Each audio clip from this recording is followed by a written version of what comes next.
Now as we know that heat is nothing but energy in transfer, तो heat absorb या given out किन factors पर depend करेगी? Let's see that. Heat absorbed और released. Heat cannot be contained. What you can contain is energy, and we call it internal energy. Heat contain नहीं करते, जो contain होता है वो energy होता है, उसको हम internal energy इसीलिए बोलते भी हैं. खैर, मान लीजिए कोई बॉडी है, इसको आप हीट दे रहे हैं, इस पे एनर्जी आ रही है तो उसको हीट बोलते हैं. तो किन फैक्टर्स पे डिपेंड करेगी? अब्जॉर्प्शन या रिलीज ऑफ हीट. तो बहुत बेसिक बात है कि कितना रिलीज या अब्जॉर्ब होगा वो डिपेंड करेगा टेम्परेचर डिफरेंस पे, यस और नो, और डिपेंड करेगा मास पे. क्योंकि अगर बहुत छोटा सा मटेरियल पार्टिकल होगा तो वो उतनी एनर्जी नहीं लिबरेट कर पाएगा एज कम्पेयर टू बड़ा. सरफेस एरिया मैटर करता है, ठीक है, और मास में डेंसिटी इनटू वॉल्यूम भी आ जाता है, वॉल्यूम में एरिया आ जाएगा, सरफेस एरिया मैटर करता है. Anyways we talk about mass only, proportional to m delta t. Proportionality constant substance based होता है, different substance to different substance vary करता है, इसलिए इसको हम C से दिखाते हैं. And this C is called specific heat capacity. इसको डिफाइन करेंगे कैसे हो गया है? Q upon m delta t. Unit क्या हो जाएगी? अगले पेज पे देख लेते हैं. अगर हम CGS यूनिट की बात करें तो छोटे c यानी कि स्पेसिफिक हीट कैपेसिटी की यूनिट होगी कैलोरी पर ग्राम डिग्री सेंटीग्रेड, या आप ऐसे लिख लीजिए, ये आपकी CGS यूनिट हो गई. एक मैं आपको नई चीज़ बता दूं जो मुझे बतानी चाहिए अभी,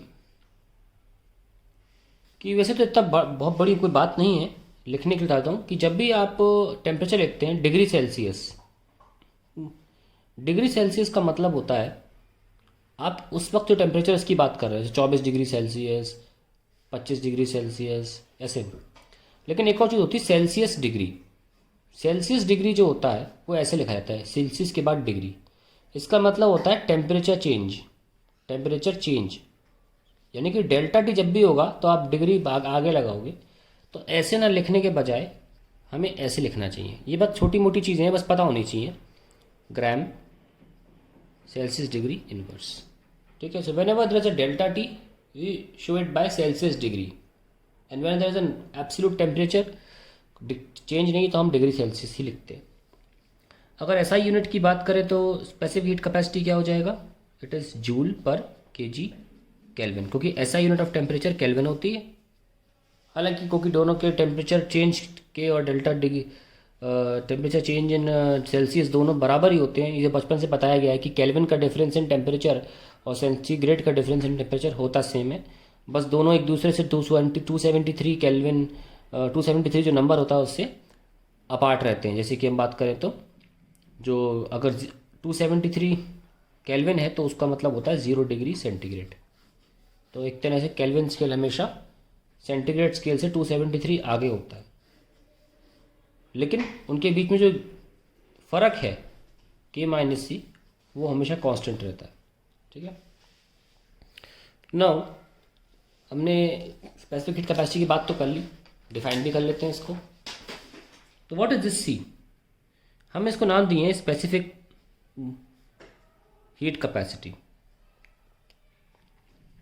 फॉर्मूला है इसका Q upon m delta t. क्या बोलेंगे? It is the amount of heat transfer per unit mass per unit change in temperature. तो मैंने अभी 1 जूल पर kg केल्विन की बात नहीं करी, सिंपली स्पेसिफिक कैपेसिटी की यूनिट की डेफिनेशन की बात करी है. इसमें मैं ये नहीं कह रहा per unit kg per unit kelvin, ऐसे नहीं बोल रहा हूँ. मैं सिंपली बोल रहा हूँ per unit mass per unit temperature. That is called specific heat capacity. और अगर आप बात करें 1 जूल पर kg केल्विन की, तब आप लिख सकते हैं it is the amount of heat transfer में आना भी हो सकता है, जाना भी हो सकता है, per unit KG, sorry per unit के बोल रहा हूँ, पर केजी पर केल्विन चेंज इन टेम्परेचर। अपनी मर्जी से चेंज की जगह आप राइज लिख सकते हो, तो यहाँ पर राइज की जगह पर ट्रांसफ़र की जगह अब्जॉर्ब लिख लेना, क्योंकि राइज तभी होगा जब आप हीट अब्जॉर्ब करोगे, है ना।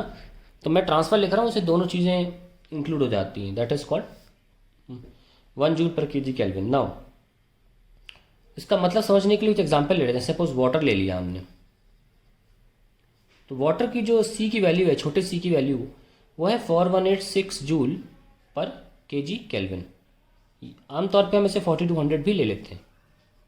इसका मतलब क्या है, बहुत ध्यान सुनिए। इसका मतलब ये है कि मान लीजिए पानी रखा हुआ है बर्तन में, और सपोज ये 8 डिग्री सेंटीग्रेड पर है। अब ये पानी गर्म किया आपने और ये पहुंच गया 9 डिग्री सेंटीग्रेड पर, 9 डिग्री सेंटीग्रेड पहुंच गया। तो ये तभी पहुंचेगा जब इसमें आपने क्यू ऐड किया हो, कितना, 4200 जूल। ये मतलब हुआ पानी मैं 1 किलो ले रहा हूँ, 1 केजी पानी है, तब ऐसी बात हो जा रही है। यानी कि 1 किलो पानी अगर 8 डिग्री सेंटीग्रेड पर है, तो वही 1 किलो पानी अगर 9 डिग्री सेंटीग्रेड पहुंचा होगा, तभी पहुंचा होगा जब उसमें 4200 जूल की एनर्जी डाल दी गई होगी। ये मतलब होता है कि 1 डिग्री से तापमान बढ़ाने, मैंने कहा था केल्विन और डिग्री सेंटीग्रेड स्केल दोनों जो होते हैं उनका डिफरेंस सेम रहता है, तब डिग्री भी ले सकते हैं और केल्विन भी ले सकते हैं। तो अगर आपको 1 डिग्री से टेम्परेचर बढ़ाना है, तो आपको पानी को 4200 जूल एनर्जी सप्लाई करनी होगी, और वो इतने टेम्परेचर से बढ़ जाएगा। 10 डिग्री से बढ़ाना है तो 42,000 जूल देनी पड़ेगी। एक और एग्जांपल ले लेते हैं, सपोज हम आयरन ले लेते हैं। तो आयरन के लिए जो सी की वैल्यू है वो छोटी सी है, 450 जूल पर केजी केल्विन। आप देख सकते हैं मोटा मोटा हम अगर बात करें, ये अप्रॉक्सीमेटली 10 टाइम्स लेस है, 10 times less than that of water. इसका मतलब क्या हुआ, इसका मतलब ये हुआ कि अगर मान लीजिए कोई आयरन पीस है 50 डिग्री सेंटीग्रेड पर सपोज, और वो हीट छोड़ रहा है, और यहाँ पे ना बकेट में पानी, ये भी 1 केजी ले लो आप। ये से एग्जाम्पल से आपको पूरा क्लियर हो जाएगा मैं क्या कहना चाह रहा हूँ, सी की वैल्यू का मतलब क्या होता है। इसके बहुत सिग्निफिकेंस है प्रैक्टिकल हमारी डेली लाइफ में, उस पर भी बात करेंगे हम। पानी भी हमने 1 किलो ले लिया, अब देखिए मज़ा आएगा। मान लो ये भी अब पानी हमने नहाने वाने के लिए गर्म किया हो 50 डिग्री सेंटीग्रेड पर।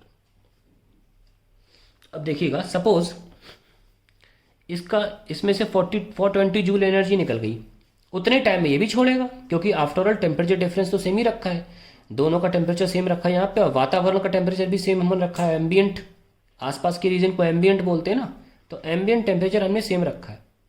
तो जो टाइम लगेगा 420 जूल खर्च कम होने में, यहाँ से बाहर निकलने में, वो दोनों के लिए सेम होगा। यस और नो, यहाँ से भी 420 जूल निकली, पर फर्क सुनेंगे, ये आ जाएगा 49 डिग्री सेंटीग्रेड पर, ये आ जाएगा पता है कितने पर, 49.9 डिग्री सेंटीग्रेड।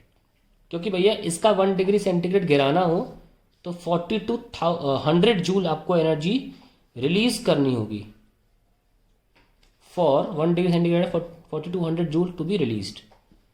लेकिन अगर इसका आपको 1 डिग्री सेंटीग्रेड गिराना तो सिर्फ 420 से काम चल जाएगा, टाइम उतना ही लगा। ऐसा करते करते क्या हुआ, मान लो 420 जूल एनर्जी निकल चुकी है, तो 420 जूल के बाद इसका आफ्टर 4200 जूल रिलीज्ड, ये पहुंच जाएंगे 40 डिग्री सेंटीग्रेड पर, और ये पहुंचेंगे after 4200 joule release of heat, ये पहुंचेंगे 49 डिग्री सेंटीग्रेड पर। टाइम वही लगा। इसका मतलब क्या सीखा हमने, हमने सीखा कि लोहा जल्दी ठंडा होगा और जल्दी गर्म भी होगा, पानी देर में ठंडा होगा देर में गर्म होगा। आप पानी गुनगुना करके छोड़ दो, काफ़ी देर में ठंडा होता है, पर तवा 10 मिनट पहले रोटी बनाई होगी, छूने लायक हो जाता है 10 मिनट के अंदर। यही तो फर्क है। तो सारा का सारा खेल स्पेसिफिक हीट कैपेसिटी की वैल्यू का है। तो इसलिए हम बोलते हैं that iron cools down faster than water, और इसकी बहुत बड़ी सिग्निफिकेंस है। अगर आप पढ़ेंगे बहुत सारे प्रैक्टिकल एप्लीकेशन है कि पानी की इस बात का बहुत फ़ायदा उठाया जाता है कि पानी की स्पेसिफिक हीट कैपेसिटी काफ़ी ज़्यादा होती है। आप कहेंगे और भी ज़्यादा होती होगी चीज़ों की, अरे होती होगी, पर पानी रेडली अवेलेबल है।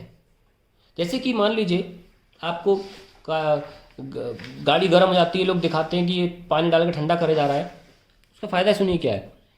फ़ायदा ये कि मान लो कोई गर्म जगह है, उसको ठंडा करना है आपको तुरंत, काफ़ी गर्म हो गई है, इसको ठंडा नहीं, ठंडा कैसे करोगे, पानी डाल के। अब मान लो गर्म होने वाली जगह लोहा है, मान लो आयरन है। अक्सर गाड़ी गर्म हो जाती है, लोहे की बनती है गाड़ी ना, इंजन विंजन गर्म हो गया जो भी है, तो हम पानी छिड़क देते हैं, बनता तो आयरन का है, डालते आप पानी है। फ़ायदा क्या होता है, पानी 40 to 100 जूल खींच लेता है, पर अपना टेम्परेचर केवल 1 डिग्री सेंटीग्रेड से बढ़ाता है। वहीं आयरन का जो टेम्परेचर है वो बाय 10 डिग्री सेंटीग्रेड कम हो जाता है। यह खास बात है, इसलिए पानी को अक्सर एज अ कूलेंट भी यूज़ किया जाता है, क्योंकि वो खींचकर अपने टेम्परेचर को केवल 1 डिग्री बढ़ाएगा, लेकिन आसपास की जगह जहां भी ठंडा करने के लिए यूज़ किया गया होगा उस जगह का 10 डिग्री से कम कर देगा, लोहे की बनी हो। और भी मटेरियल्स के मैं बता दूंगा, अगर आप उनका ध्यान लें तो उनका उतने टेम्परेचर से गिरा देगा। सपोज मैं बात कर रहा हूँ ग्लास की, सपोज ग्लास है, एग्जाम्पल ले रहा हूँ ऐसी, 840 जूल पर केजी केल्विन ग्लास का होता है। तो अगर ग्लास गर्म हो गया, पानी डालोगे तो देखो एग्जैक्टली 40 to 100 से डिवाइड करो, अगर कितना आ रहा है, 5 आ रहा है, 5 टाइम्स लेस है। यानी कि पानी अपने टेम्परेचर को 1 डिग्री बढ़ाएगा, लेकिन ग्लास का 5 डिग्री से कम कर देगा, तो ओवरऑल 4 डिग्री का फर्क आ जाएगा पूरे मिक्सचर में। इसलिए पानी को अच्छे खासे कूलेंट की तरह इस्तेमाल किया जाता है। तो पानी एक बेहतरीन चीज़ है, आसानी से अवेलेबल है, इसलिए इसको कई जगहों पर कूलेंट के रूप में यूज़ भी किया जाता है। तो that is what I was telling about specific heat capacity.